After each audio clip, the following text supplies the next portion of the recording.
As mãos correm pelo controle remoto. No ar, o avião brinca, faz acrobacias e desenha o céu.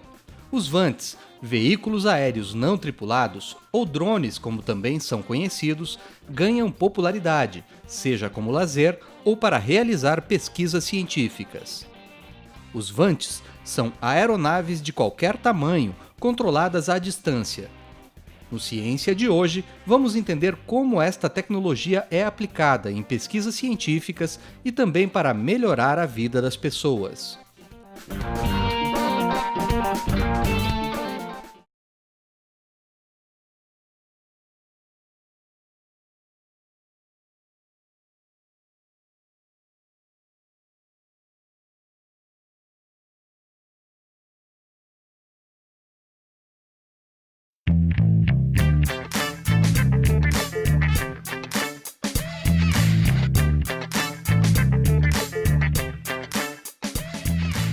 São mais de 2 metros entre a ponta de uma asa e a outra.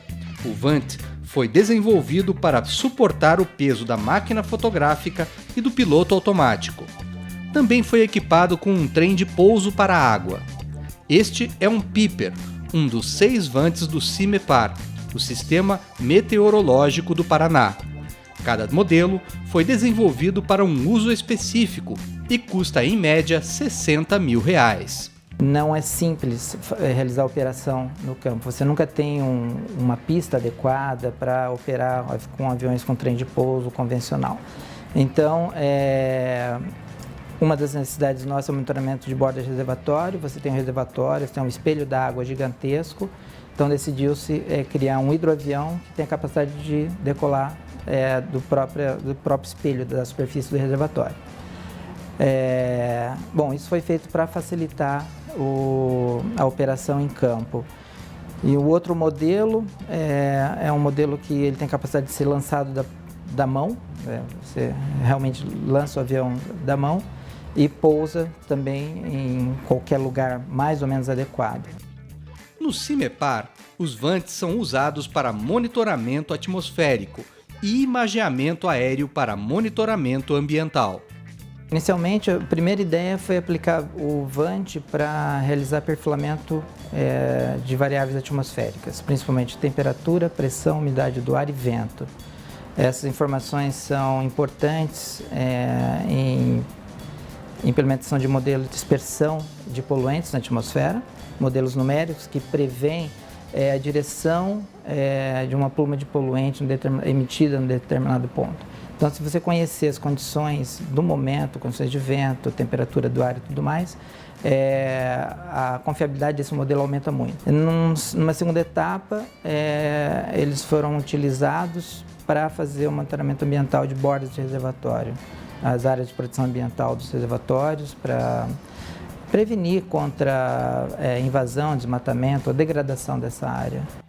Para realizar estas tarefas, é preciso que os VANTs tenham um piloto automático, que é esta caixinha preta. O equipamento é responsável por todo o controle do voo. Ela desempenha todas as funções do piloto e, para isso, ela é equipada com um conjunto de sensores para identificar o que um piloto em terra identificaria. Ou seja, se o avião está em curva, se ele está voando horizontal. Quem faz esse papel é um sensor denominado, um sistema inercial, ele sente acelerações. Então, se um vento tira o avião da trajetória, inclina uma asa, ele corrige e mantém o voo nivelado. Ele é composto também por um GPS, porque o avião necessita saber no espaço onde ele está se deslocando. Ele tem sensores de pressão, que na verdade são utilizados para medir vento, direção e intensidade de vento e velocidade do fluxo de ar na aeronave para o piloto automático saber qual que é a velocidade de deslocamento do avião, deslocamento real do avião. Os VANTs do CIMEPAR também são usados pelo ITTI, o Instituto Tecnológico de Transportes e Infraestrutura da Universidade Federal do Paraná, pioneiro no Brasil no uso em larga escala da tecnologia VANT.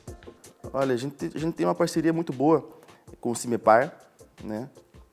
O CIMEPAR ele desenvolve os próprios aviões, né?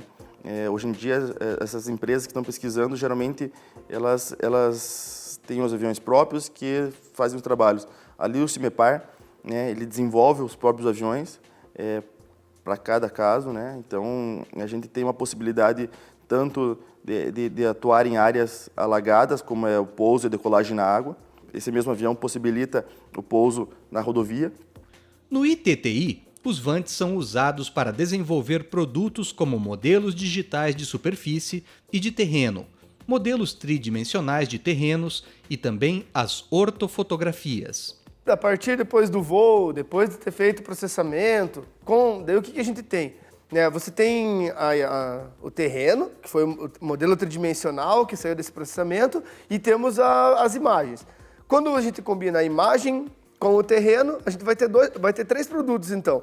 Um produto é o modelo tridimensional do terreno, que é o que saiu.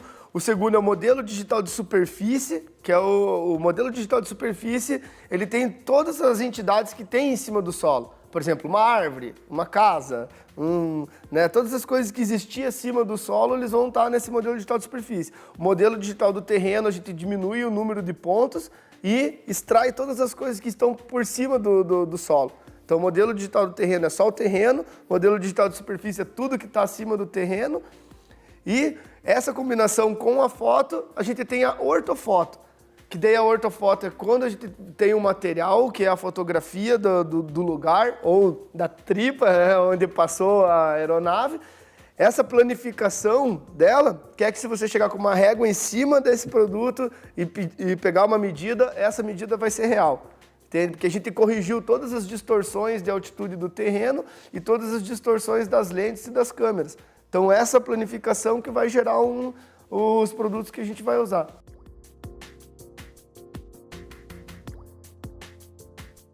Os produtos feitos pelo Vant servem como base para planejar, construir, reformar ou operar rodovias.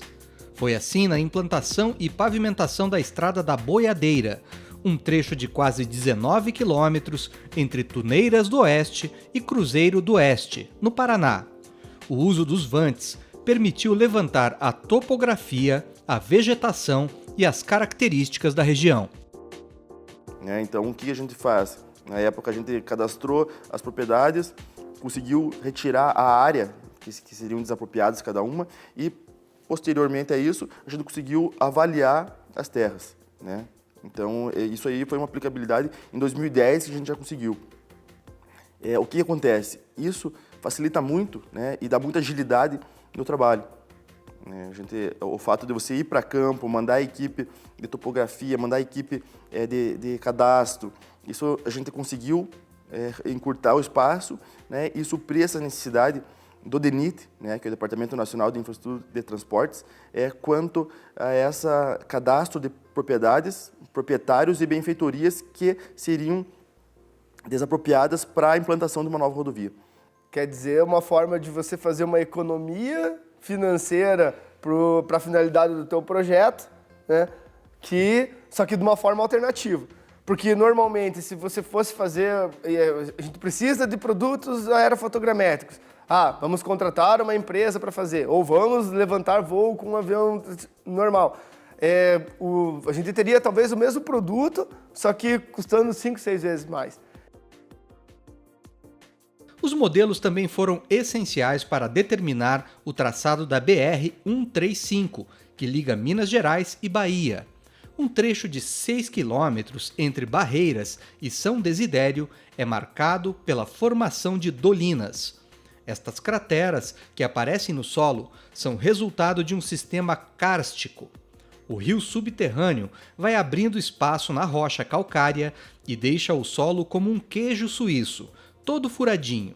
De tempos em tempos, a superfície cede, criando as dolinas. Os pesquisadores do ITTI estudaram as formações da região. Então a gente ia e descia até lá embaixo, dentro dessas crateras, para fazer as sinalizações. Então a gente via o tamanho da dimensão delas, né? Via as alturas e a gente sinalizava e calculava todas elas antes da aeronave voar lá em cima, né? E a gente passou por várias delas, né? Até teve que fazer rapel nelas para você poder descer lá, porque não tinha acesso nenhum para você chegar lá embaixo.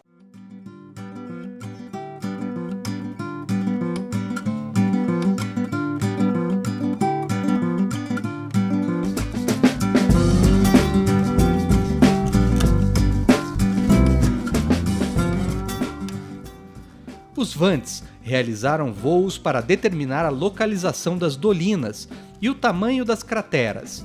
Com base na combinação das informações de terra e de ar, foi possível determinar o melhor caminho para a rodovia, perseverando as formações e garantindo a segurança da estrada.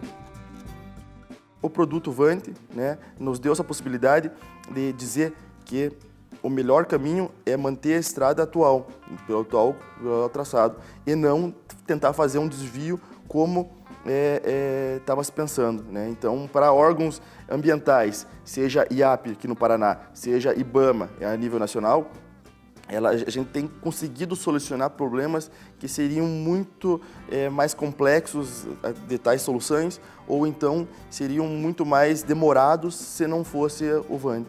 No Mato Grosso do Sul, áreas de degradação foram localizadas com o uso da tecnologia VANT.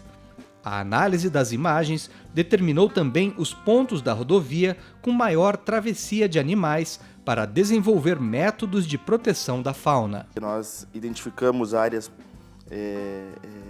propensas à degradação, ou seja, haverá uma ampliação da rodovia, no caso a construção de acostamentos, né? E identificamos tanto o avanço das obras quanto as áreas para serem demarcadas com passagens de fauna.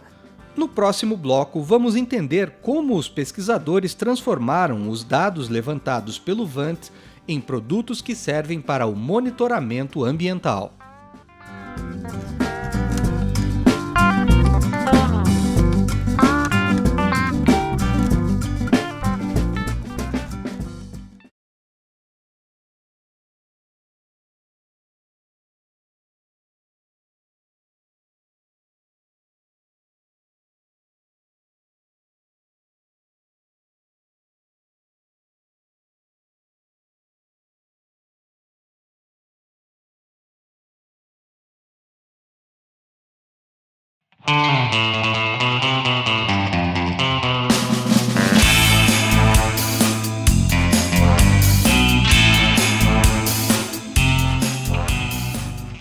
Eles podem ser elétricos, com motores a combustão ou até turbojatos.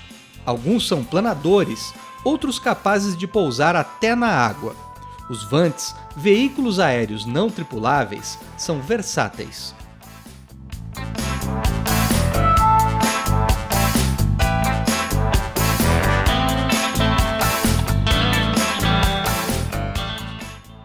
Na mão dos amadores são os aeromodelos, brinquedos para os momentos de lazer.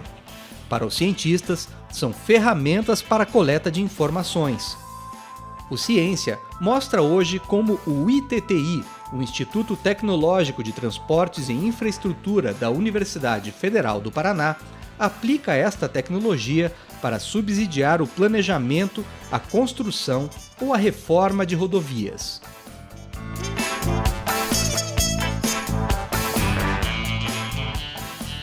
Esta caixinha preta é o piloto automático.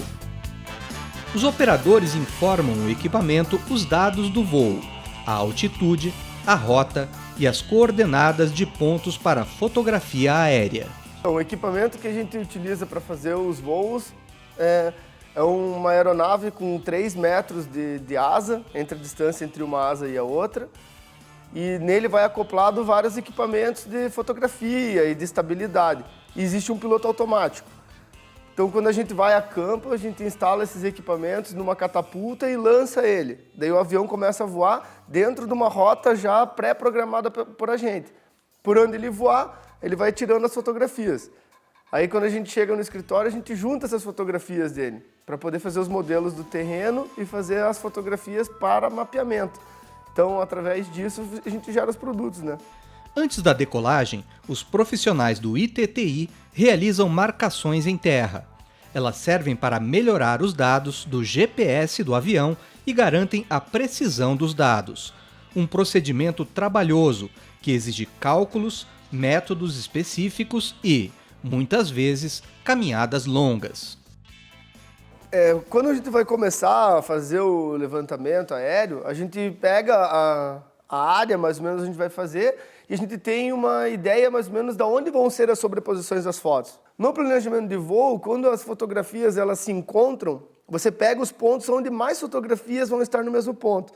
Então a gente densifica todos os lugares onde essas fotografias se encontram e tem o maior número de fotografias dentro de uma determinada técnica que também tem que ter, né? Correções de borda, correções de, sabe, lugares mais altos, lugares mais baixos. Quando tem grandes desníveis de relevo, a gente coloca pontos ali, que tudo isso é o jeito de você ajustar a geometria do solo para o nosso voo. Então, esses pontos, depois eles estarem lá, daí a gente vai lá e faz o levantamento de campo. E o levantamento de campo é um processo mais maçante do que o voo. Porque enquanto você consegue voar 30 quilômetros num dia com o avião, os rastreios de campo, para você conseguir melhorar eles, num dia você consegue fazer 30 pontos, né, usando bem as técnicas. E não é só chegar lá e rastrear, a gente tem que ir com os equipamentos para sinalizar. Então são sinalizações de coisas que sejam identificados na foto depois. Fácil, sabe? Você tem que olhar a foto, você tem que achar aquele ponto. Então você tem que avaliar o terreno, o tipo do solo, para você ver que tipo de alvo você vai usar, qual o tamanho do alvo que você vai usar, qual que é o acesso que você tem àquele alvo quando você estiver trabalhando. Porque você vai lá, ficou lá no meio do mato lá, como é que eu vou chegar até lá, abrir uma picada, daí abrir uma clareira para ir lá medir. Então, são várias coisas que tem que fazer toda uma análise antes e tudo que faz parte do estudo, né, antes de iniciar o projeto. Em algumas regiões, é preciso lidar também com a falta de informação das pessoas. Então, quando a gente estava fazendo as sinalizações lá em São Desidério, na Bahia, a comunidade é muito humilde, né, muito simples, são pessoas, né, que não têm ideia do que está acontecendo. E a gente foi lá para fazer as sinalizações no chão. E as sinalizações a gente fez com lonas amarelas e com cal, né? Tudo métrico e colocando lá. E a gente avisou alguns moradores locais sobre o que a gente estava fazendo a sinalização para fazer. Aí a gente avisou eles lá, se vocês virem aqui, não removam, né? Porque a gente vai voar, explicou, né, toda a metodologia para eles, mais ou menos, assim. Eles, não, tudo bem. De repente, no outro dia a gente estava lá, estava passando um cara a cavalo. Ele falou, o outro morador lá da área está arrancando todos os alvos de vocês. A gente, mas por quê? Por que ele está arrancando? Ele falou que é feitiço para bruxaria, que vai acabar com a plantação dele. E ele falou que viu um OVNI voando lá esses dias aí, daí ele está preocupado com isso. A gente teve que refazer todo o trabalho porque os moradores locais tiraram toda a nossa sinalização de lá. Quando o Vantes decola, a equipe já determinou o roteiro do avião no ar. Durante o voo, o equipamento fotográfico não para. São centenas de imagens por minuto. Em um dia de voo, é possível fotografar uma área de 30 km². Pensando assim, que um dia de voo, quando ele pega, instala o equipamento e voa, ele consegue voar até 15 quilômetros para cada lado do ponto onde você está. Então, 30 quilômetros de rodovia por 500 metros. Isso é um voo de um dia de campo, com o Vante. Sem contar toda a mobilização, né? Que o processo de mobilização é juntar equipamento, testar, verificar e tal, controlar o tempo. Hoje vai dar voar, não tem nuvem, não sei o quê. Então, tem que pensar nessa pré-mobilização, que essa pré-mobilização é um negócio muito variado, que vai embutir tudo. Vamos trabalhar na Bahia. Não, hoje vai trabalhar lá no meio da Amazônia. Então por isso que esse é variado. Excluindo essa parte do variado, então a parte prática mesmo, depois que passou isso, em um dia consegue fazer, por exemplo, 30 quilômetros de voo. Daí acabou esses 30 quilômetros de voo, daí tem todo o pré-processamento, mais uns 3 dias, creio eu, para mais ou menos isso. E daí depois a avaliação do pré-processamento, mais uns 2 dias e depois o produto. Então, em 3 semanas é possível de fazer 30 quilômetros, mais ou menos, pensando assim. As fotos são feitas de altitudes entre 200 e 500 metros. Como são feitas muitas imagens de cada pedacinho da Terra, é preciso de computadores potentes para trabalhar com as fotos. Então, quando a gente pega todas as fotos, o que acontece? O voo tá acontecendo, só que o clima, o vento, as nuvens e o sol são coisas que começam a variar, né, ao longo do trajeto. Daí o que acontece? A gente pega e faz todas as fotos, então a gente tem que fazer uma análise de cada foto. Por exemplo, se uma foto tiver com nuvem, então a gente tem que descartar ela, né? Se uma foto pegou muita vibração, de repente, por causa de uma rajada de vento na aeronave, vai ter que descartar a foto. Então, essas seleções acontecem para isso. Primeiro, você faz uma filtragem das fotos que ficaram boas e que não ficaram boas.